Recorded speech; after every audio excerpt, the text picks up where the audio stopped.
नमस्कार, आपका स्वागत है फटाफट खबरों में। मैं हूं आपके साथ भावना रनौट। आज हम लेकर आए हैं हरियाणा के हर छोटे बड़े शहर की सबसे तेज और ताजा खबरें। तो चैनल को सब्सक्राइब कीजिए और वीडियो को कहां से देख रहे हैं कमेंट बॉक्स में बताएं।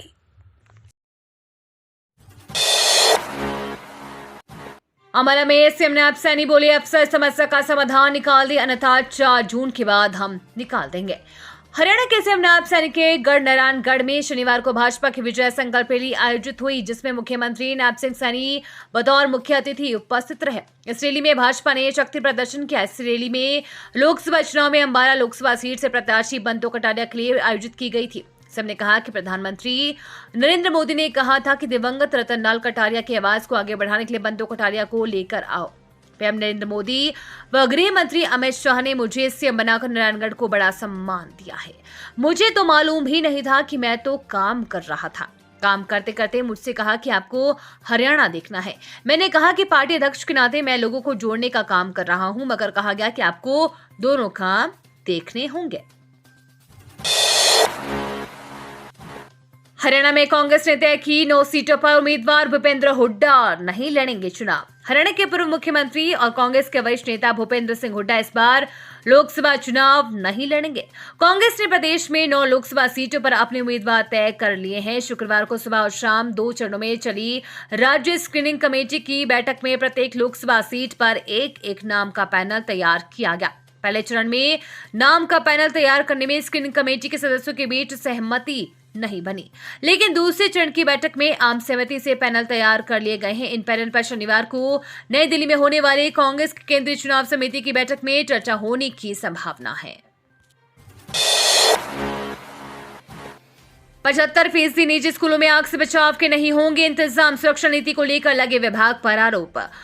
हरियाणा के मान्यता प्राप्त 75% निजी स्कूलों में आग से बचाव के इंतजाम नहीं है। साल 2017 में शिक्षा विभाग ने बच्चों की सुरक्षा को लेकर नीति बनाई थी, जिसे 7 साल बाद भी लागू नहीं किया जा सका है। इस साल जिले में 109 निजी स्कूलों में किसी के पास फायर अनापत्ति प्रमाण पत्र यानी कि एनओसी नहीं है। जींद में 55 स्कूलों में सिर्फ 10, तो भिवानी में 103 स्कूलों में से 7 ने ही फायर एनओसी ली है। सूचना का अधिकार यानी कि आरटीआई से मिली जानकारी को आधार बनाते हुए स्वास्थ्य शिक्षा सहयोग संगठन के संस्थापक सदस्य बृजपाल सिंह परमार ने अब इसकी शिकायत मुख्य सचिव शिक्षा विभाग के अतिरिक्त मुख्य सचिव सहित अन्य अधिकारियों को भेजी है। उन्होंने बताया है कि 2020 को से और 2023 तक हरियाणा दमकल एवं आपातकालीन सेवाएं विभाग से निजी स्कूलों को फायर संबंधी एनओसी लिए जाने की जानकारी मांगी थी। इस साल जिले में 109 स्कूलों के संबंध में सूचना मांगी थी, जिसमें इस अवधि में एक भी स्कूल में फायर एनओसी नहीं थी। सीएमओ के निरीक्षण में 2 केंद्रों पर 3 कर्मचारी मिले गैर हाजिर, 1 दिन का रोका वेतन, स्पष्टीकरण मांगा।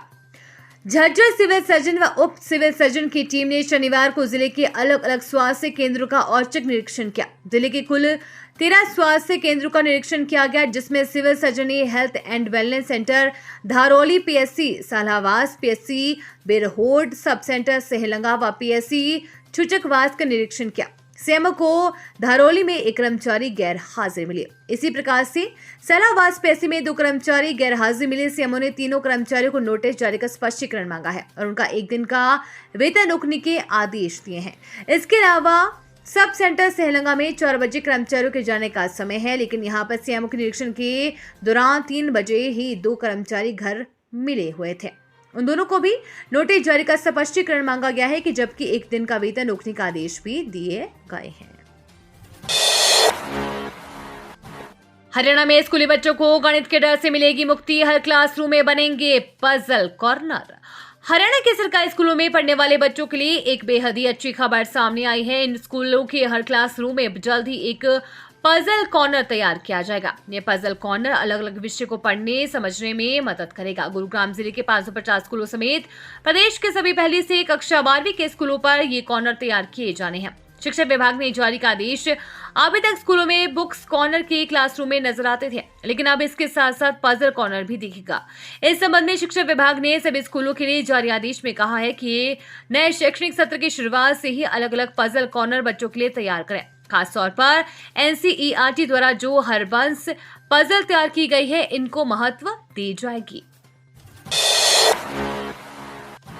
सीएमओ के निरीक्षण में 2 केंद्रों पर 3 कर्मचारी मिले गैर हाजिर, 1 दिन का रोका वेतन, स्पष्टीकरण मांगा।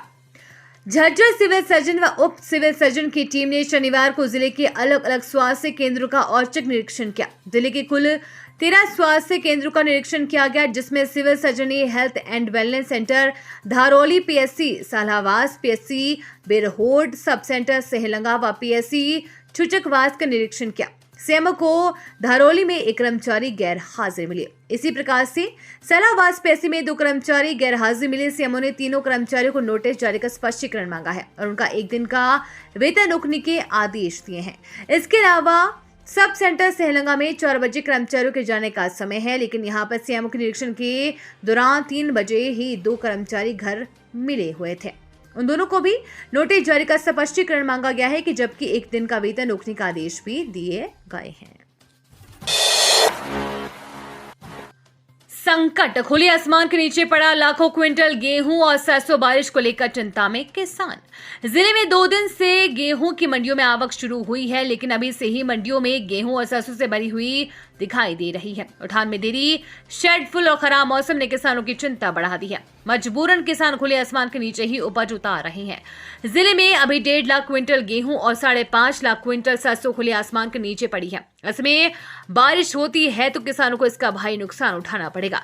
जिले में इस बार सरकार की तरफ से 70 मंडियों में गेहूं और 17 मंडियों में सरसों की खरीद की जा रही है। जिले में अब तक 1,60,000 क्विंटल गेहूं की आवक हो चुकी है, जिसमें से 1,07,103 क्विंटल गेहूं की खरीद सरकारी एजेंसियों की तरफ से हो चुकी है और केवल 4,994 क्विंटल ही गेहूं का उठान हो पाया है, जबकि 1.5 लाख क्विंटल गेहूं खुले आसमान के नीचे पड़ा है।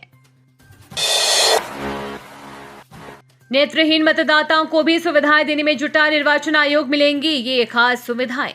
निर्वाचन आयोग की ओर से नेत्रहीन दिव्यांग मतदाताओं की सुविधा के लिए एपिक कार्ड और फोटो वोटर स्लिप ब्रेल लिपि में छपवाई जाएंगी और ब्रेल बैलेट पेपर तथा ईवीएम पर स्लिप की सुविधा भी उपलब्ध होगी। इसके अलावा दिव्यांग मतदाताओं को उनके अनेक प्रकार की सुविधाएं उपलब्ध करवाई जा रही है, जिसमें व्हीलचेयर की व्यवस्था, मतदान केंद्रों में रैंप और परिवहन की सुविधा शामिल है। वेबसाइट पर फर्जी आईडी बनाकर विदेशी लोगों से धोखाधड़ी का मामला, गिरोह का पर्दाफाश, 2 आरोपी गिरफ्तार। साइबर क्राइम भिवानी थाना की टीम ने वेबसाइट पर फर्जी आईडी बनाकर विदेशी लोगों से धोखाधड़ी करने वाले गिरोह का पर्दाफाश कर 2 सदस्यों को गिरफ्तार किया है। आरोपियों को साइबर क्राइम थाना की टीम ने न्यायालय से 2 दिन के पुलिस रिमांड पर लेकर पूछताछ शुरू कर दी है। वहीं आरोपियों से 3 मोबाइल फोन भी बरामद किए हुए हैं। आरोपी ऑनलाइन एस्कॉर्ट सर्विस देने के नाम पर विदेशी नागरिकों से धोखाधड़ी करते थे। पुलिस अधीक्षक भिवानी वरुण सिंगला द्वारा थाना साइबर क्राइम पुलिस को जिले में आम जनता को ऑनलाइन धोखाधड़ी करने वाली आरोपियों की पहचान कर उन्हें गिरफ्तार करने की सख्त हिदायतें दी है। इन्हीं निर्देशों के तहत कार्रवाई करते हुए थाना साइबर क्राइम पुलिस ने फर्जी आईडी बनाकर ऑनलाइन एस्कॉर्ट सर्विस देने के नाम पर यूनाइटेड किंगडम के लोगों से धोखाधड़ी कर रुपए ऐंठने के मामले में एक गिरोह का पर्दाफाश कर 2 आरोपियों को गिरफ्तार किया है। अनिल विज की सुरक्षा में तैनात कर्मी पर जानलेवा हमला, बीच बचाव करने आए सरपंच के पिता व भाई पर भी वार। फतेहाबाद के गांव कुंदरी के पास शुक्रवार रात को पूर्व गृह मंत्री अनिल विज की सुरक्षा में तैनात हिम्मतपुरा ठाणी निवासी एएसआई अमनप्रीत सिंह पर कुछ लोगों ने जानलेवा हमला कर दिया। हमले में अमनप्रीत सिंह के अलावा गांव कुंदरी के सरपंच प्रतिनिधि मदन लाल व उसके भाई को भी चोटें आई हैं। हमलावरों ने 2 फायर भी किया। हालांकि घायलों के फिट रहने नहीं होने के कारण पुलिस बयान दर्ज नहीं कर पाई है। मामले की सूचना मिलने के बाद गृह मंत्री अनिल विज ने भी फोन करके एएसआई अमरप्रीत सिंह के परिजनों से जानकारी ली। उन्होंने घटनाक्रम की गंभीरता से जांच करवाने का भरोसा दिलाया। 1.5 साल के बच्चे को संदिग्ध अवस्था में लगी गोली, मासूम के दाहिने कंधे में लगा फायर, पिता पर केस दर्ज। सोनीपत के गांव लाठ में 1.5 साल के मासूम को संदिग्ध अवस्था में गोली लगने का मामला सामने आया है। पुलिस जांच करने पहुंची तो गोली चलने का आरोप मासूम के पिता पर लगा है। हालांकि खानपुर मेडिकल कॉलेज अस्पताल में भर्ती मासूम की मां व दादा ने पुलिस के सामने कोई बयान देने से इनकार कर दिया, जिस पर सदर गोहाना थाना पुलिस ने जांच अधिकारी के बयान पर मासूम के पिता के खिलाफ हत्या की कोशिश व अवैध शस्त्र अधिनियम में मुकदमा दर्ज किया गया है। ये थी आज की फटाफट खबरें। हम मिलेंगे अगले बुलेटिन में, तब तक के लिए धन्यवाद और जय हिंद।